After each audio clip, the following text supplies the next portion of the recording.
Welcome students. In the last lecture we have seen the introduction of molecular basis of inheritance. So the molecule which is responsible for inheritance is DNA, and in some cases it is RNA. Okay. So first of all we will deal with the structure of this DNA and RNA. Some basic differences are there. Otherwise everything is very similar. So we are going to start the structure of DNA.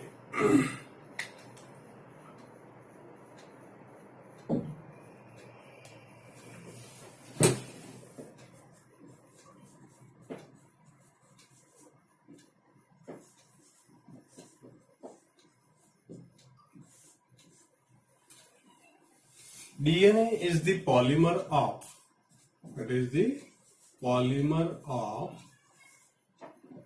nucleotides, or we can say ribonucleotides. Deoxyribonucleotide, not ribo, it is deoxyribonucleotide. So polymer, therefore, it is called as polynucleotide.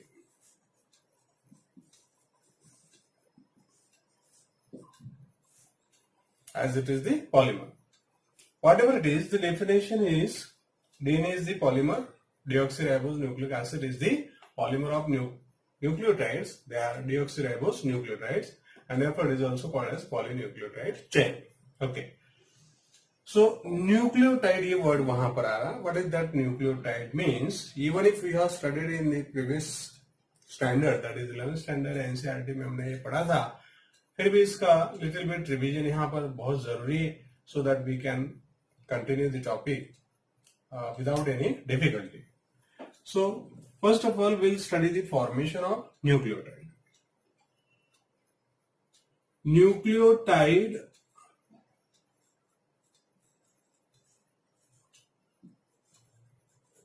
is composed of pentose sugar,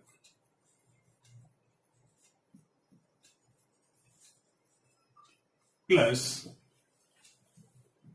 nitrogenous base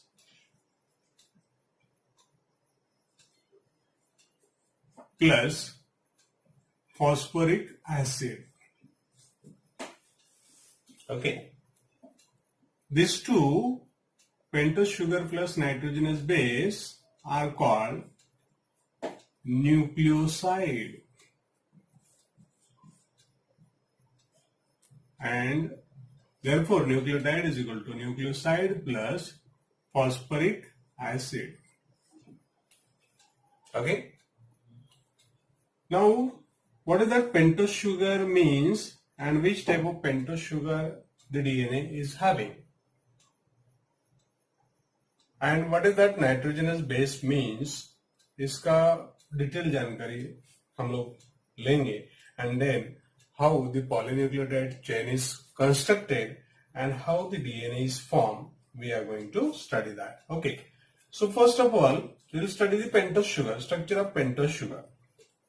So pentose sugar का meaning है, जैसे कि biomolecules में हमने पढ़ा था, pentose sugar are monomers of the carbohydrates are called as sugars.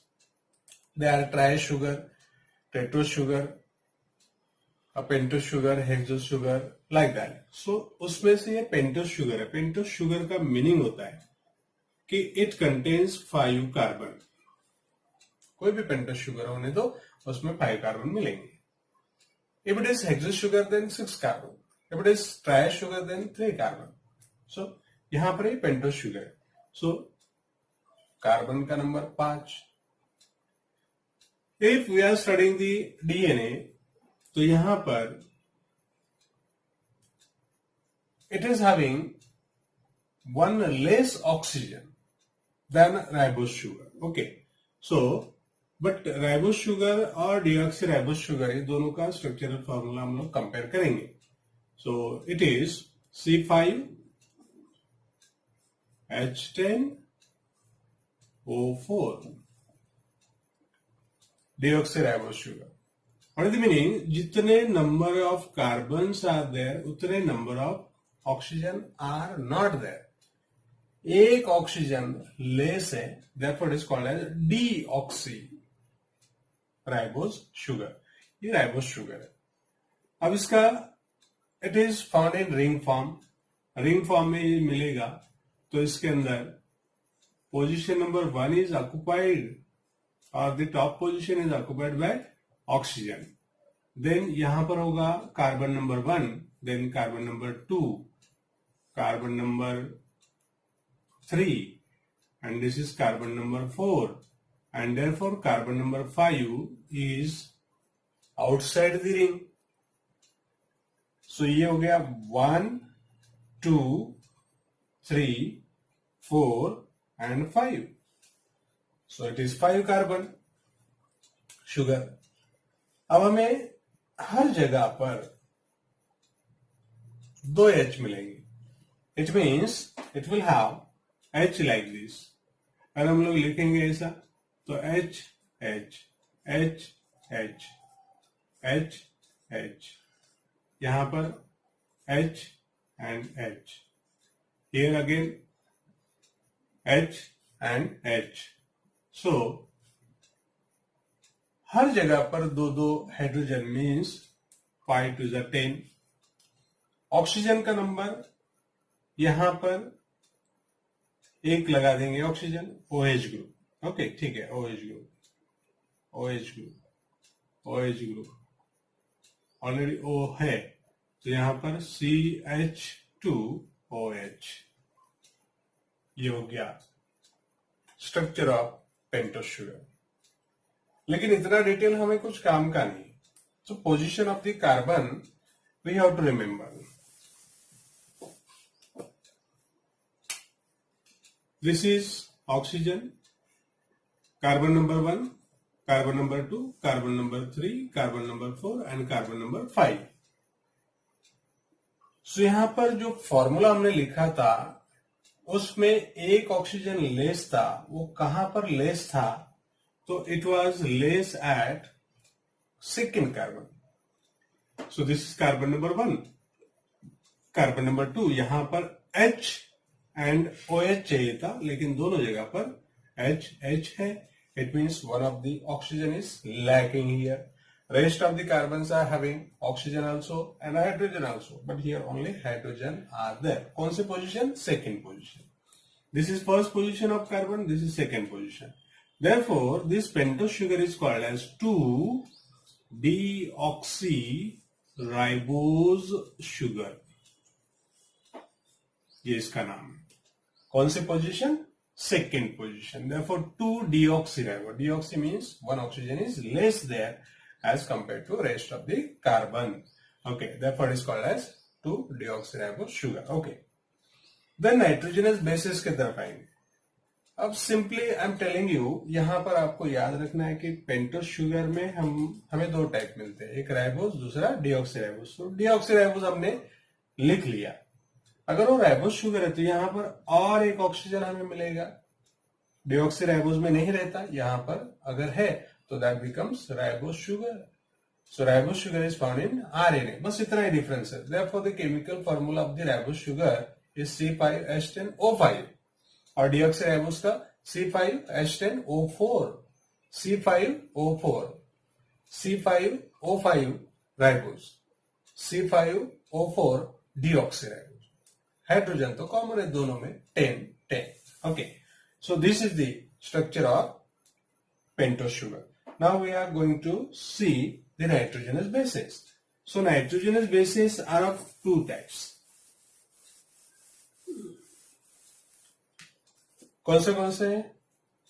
So they are pyrimidines and प्यूराइन्स।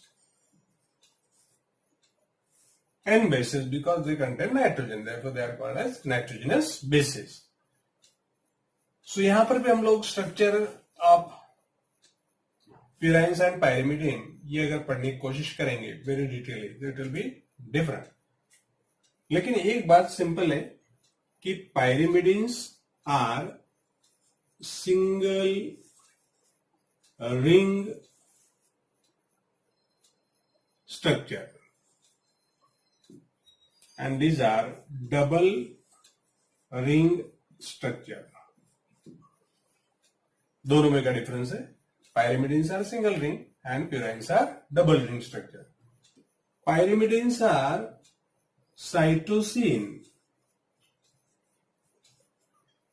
and thymine. ये दो टाइप है, एक दो, ठीक है. And these are purines are again of two types. They are adenine and guanine. Okay. But pyrimidines are of three types. If we consider total pyrimidine, then DNA में thymine होगा, लेकिन आरएनए में uracil होगा. So complete nitrogenous bases. अगर हमें ऐसा question आए कि how many nitrogenous bases are there, then उसका आंसर होगा 5. How many are found in DNA? 4. How many are found in RNA? 4. लेकिन सब मिलके कितने हैं? तो टाइप्स इनके 5 बनते हैं. 1, 2, 3, 4 एंड 5. ओके. कैसे? थायमिन हमें डीएनए में मिलेगा और आरएनए में हमें थायमिन नहीं मिलेगा, वहां पर हमें यूरासिल मिलेगा. इतना डिफरेंस है. सो इसके अल्टरनेटिव नाम है 5 मिथाइल यूरासिल. थायमिन का अल्टरनेटिव नाम है 5 मिथाइल यूरासिल. ओके. और मिथिलेटेड यूरासिल, ये इसका नाम है. अब ये सिंगल रिंग स्ट्रक्चर है, डबल रिंग स्ट्रक्चर है. इसका स्ट्रक्चर हम लोग रफली ड्रॉ कर लेते हैं. सो यहां पर मैं these are according to international rule of nomenclature and structure. वो केमिस्ट्री के IUPAC नेम होता है ना, उसके हिसाब से. सो this is position number 1, this is position number 2, this is position number 3, 4, 5 and 6. Okay. तो यहां पर हमें ये पायरिमिडिन कंबाइनली ऐसे रिंग है, सिंगल रिंग स्ट्रक्चर है, और यहां पर position number 1 and position number 3 के पास नाइट्रोजन होता है. Position number 1 and position number 3. Okay. Here it is double ring structure. So double ring structure मतलब पहले एक रिंग एंड फिर second ring. But this second ring is not hexagonal, it is 5 member. तो यहां पर भी position number 1, position number 2, 3, 4, 5, 6, 7, 8 and 9. So 9 member ring. Heterocyclic it is. Heterocyclic means the rings are not similar. अलग अलग ring है. यहाँ इसका shape है, इसमें 6 मेंबर है. अगर इसको काउंट किया तो हमने 5 मेंबर है. So it is heterocyclic ring structure adenine and guanine का. ओके. तो इसके पोजीशन नंबर 1 के पास नाइट्रोजन है, इसके 3 के पास नाइट्रोजन है, इसके 7 के पास नाइट्रोजन है, और इसके 9 के पास नाइट्रोजन है. Position number 1, position number 3, position number 7 and position number 9. यहां पर आपको क्या मिलेगा? यहां पर आपको नाइट्रोजन मिलेगा. यहां पर position number 1 and position number 3 के पास आपको क्या मिलेगा? नाइट्रोजन मिलेगा. बाकी जगह पर carbon is there in the ring. Okay. So single ring structure hexagonal ring, 6 member ring. Double ring structure adenine and guanine, they are having 9 members and heterocyclic ring 6 and 5 member ring है वहां पर. तो दोनों member share हो रहे 4 and 5 के. और nitrogen का पोजीशन है position number 1, position number 3, position number 7 and position number 9. इतनी जगह पर उसके नाइट्रोजन है. ओके. अब ये पेंटोस शुगर के साथ अगर ज्वाइंट हो गया नाइट्रोजनस बेस, कोई भी pentose sugar plus nitrogenous base, तो उसका नाम बनेगा न्यूक्लियोसाइड. न्यूक्लियोसाइड बनने के लिए ये दोनों के अंदर बॉन्डिंग होना जरूरी है. अब ये जरूरी बॉन्डिंग कहां पर और कैसे होता, इसके डिटेल्स भी है, लेकिन आपको जस्ट स्ट्रक्चर मैं दिखा रहा हूं कि हाउ इट कैन बी.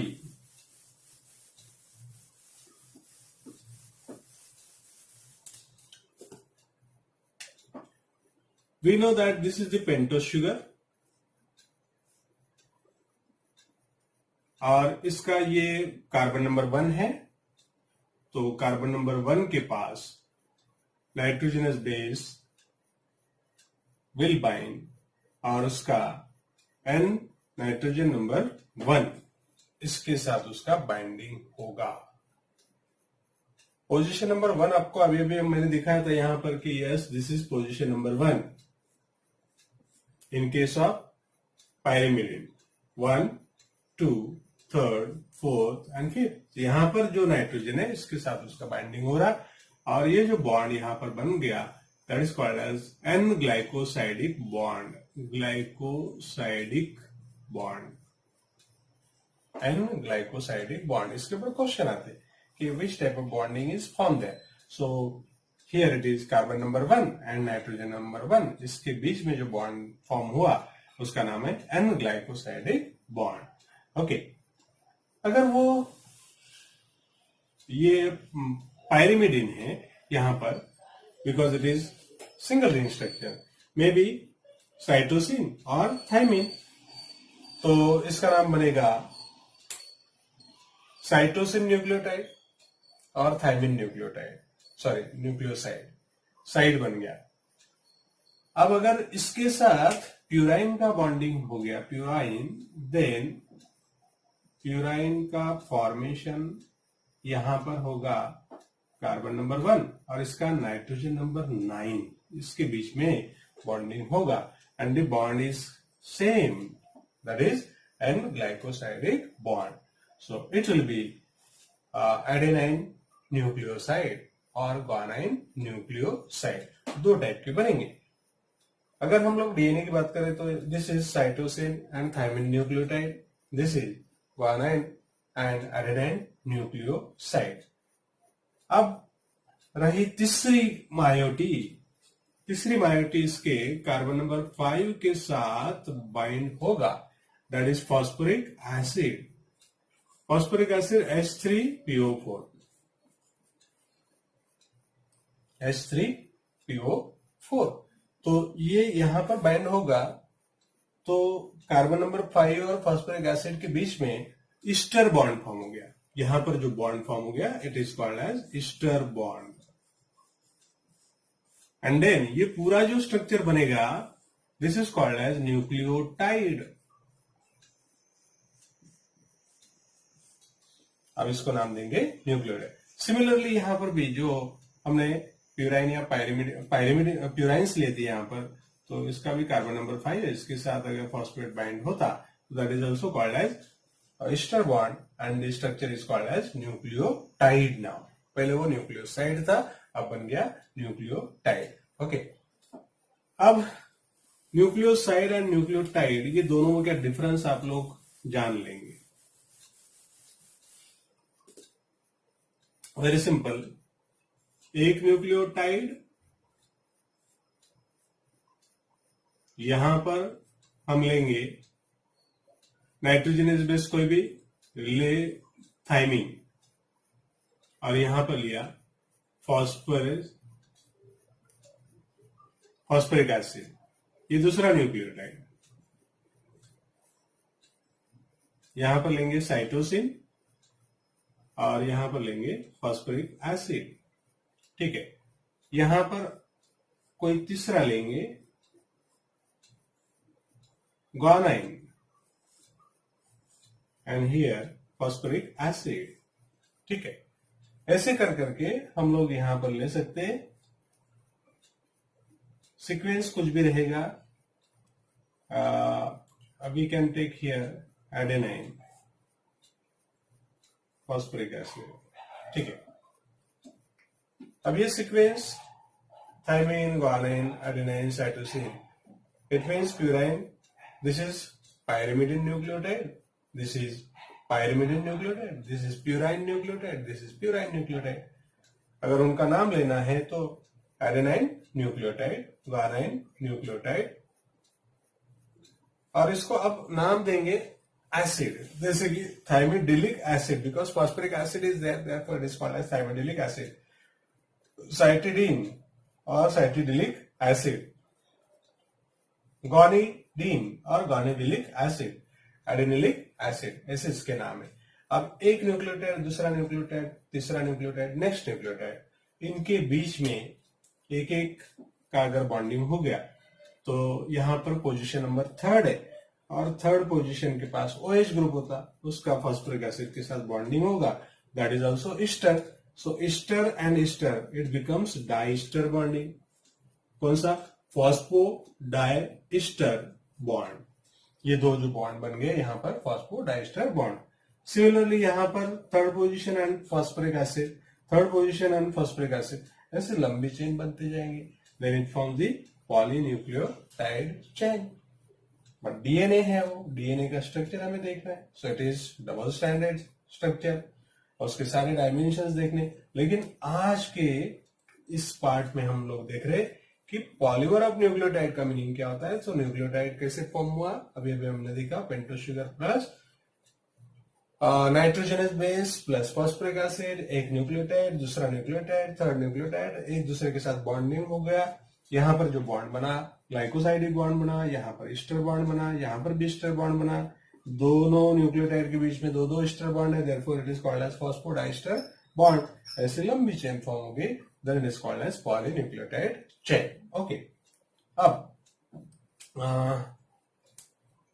यहां पर अगर हमने एक न्यूक्लियोटाइड की बात की तो इस तरफ जो फॉस्फोरिक एसिड और फॉस्फोरिक ग्रुप, फॉस्फेट ग्रुप की जो मायोटी, मायोटी मीन्स पार्ट, एनी स्ट्रक्चर के अलग अलग पार्ट होते हैं। जैसे कि यहाँ पर 3 पार्ट है, पेंटोस शुगर है, देन नाइट्रोजनस बेस है एंड फॉस्फोरिक एसिड है। This is one moiety, this is another moiety, this is another मायोटी।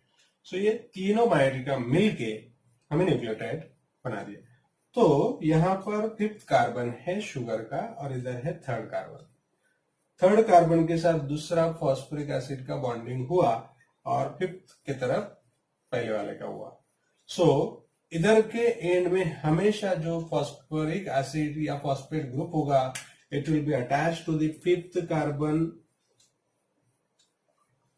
Of pentose sugar, और इधर का जो एंड होगा हमेशा open, that will be of 3rd carbon. So this is 5th carbon, always this is 3rd carbon, and therefore this is called as 5th prime, and this is called as 3rd prime, or it is called as 5' or this is called as 3' क्यों नाम दिया ऐसा? Because इसका हमेशा इधर का जो end होगा that will be open और that will be 5th carbon, और इधर का जो एंड होगा हमेशा that will be reactive end will be 3rd carbon. Therefore, this is 3' this is 5' or this is 5 prime, this is 3rd prime, 5th prime, 3rd prime. ये बनता। Thereafter, when we are talking about the structure, bonding कौन से हुए, कौन कौन यहाँ पर present है, ये सारी बातें देखने के बाद एक सिंगल स्ट्रैंडेड हमारा डीएनए का स्ट्रैंड बन गया, सिंगल डीएनए स्ट्रैंड। इसमें अगर ये लाइन हमने बनाई तो यहां पर इस लाइन में फॉस्फेट एंड पेंटोस शुगर, इसका एक सीढ़ी का जो रॉड बनेगा, ये वाला सीढ़ी का रॉड, ये रॉड बन गया, और उसके साइड में ऐसे projected ends are there, 3rd moiety, that is nitrogenous base, maybe thymine, guanine, cytosine, adenine, cytosine, adenine. These are the ends. लेकिन ये जो बैकबोन है, बैकबोन का फॉर्मेशन किसने किया? Pentose sugar and phosphate group ने।